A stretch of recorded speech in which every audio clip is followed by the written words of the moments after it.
ഇറക്കം എത്ര ഇഞ്ചെന്ന് പറഞ്ഞാൽ തീർന്ന് കിട്ടേണ്ടത് 26 അപ്പം 27 ഇഞ്ചിൽ മാർക്ക് ചെയ്യണം.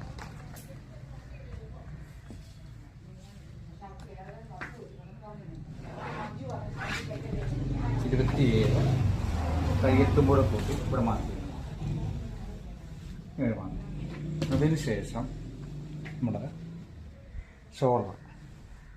ഷോൾഡർ നമ്മൾ എടുക്കുമ്പോൾ എപ്പോഴും ഞാനിപ്പോൾ ഇട്ടിരിക്കുന്ന പോലെ കണ്ടോ, നമ്മുടെ മുന്നിലേക്ക് വരുന്ന പോലെ വേണം പീസ് ഇടാൻ. മനസ്സിലായോ? നമ്മുടെ ഈ ടേബിളിൻ്റെ ഈ സൈഡിൽ നിന്നല്ലേ കട്ട് ചെയ്യുന്നത്. അപ്പോൾ ഇങ്ങനെ ഈ തള്ളി ഇട്ടിട്ട് നമ്മളിങ്ങനെ ചേർന്ന് നിന്നിട്ട് അപ്പോൾ ഷോൾഡർ ഒരു കാരണവശാലും വ്യത്യാസം വരത്തില്ല. ഷോൾഡർ 13.5 കേട്ടോ. ഞാൻ ഇങ്ങനത്തെ വീഡിയോ പറഞ്ഞു തരുന്നത് നിങ്ങൾക്ക് കട്ടിങ്ങിന് എളുപ്പമാകാൻ വേണ്ടിയാണ്.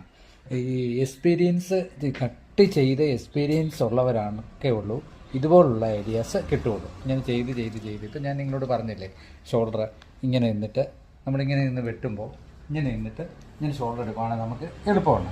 ഇനി ഇതേപ്പറ്റി അറിയത്തില്ലാത്തവരാണ് ഇങ്ങനെ ഇട്ടിട്ട് ഇവിടുന്ന് ഇങ്ങനെ പിടിക്കും.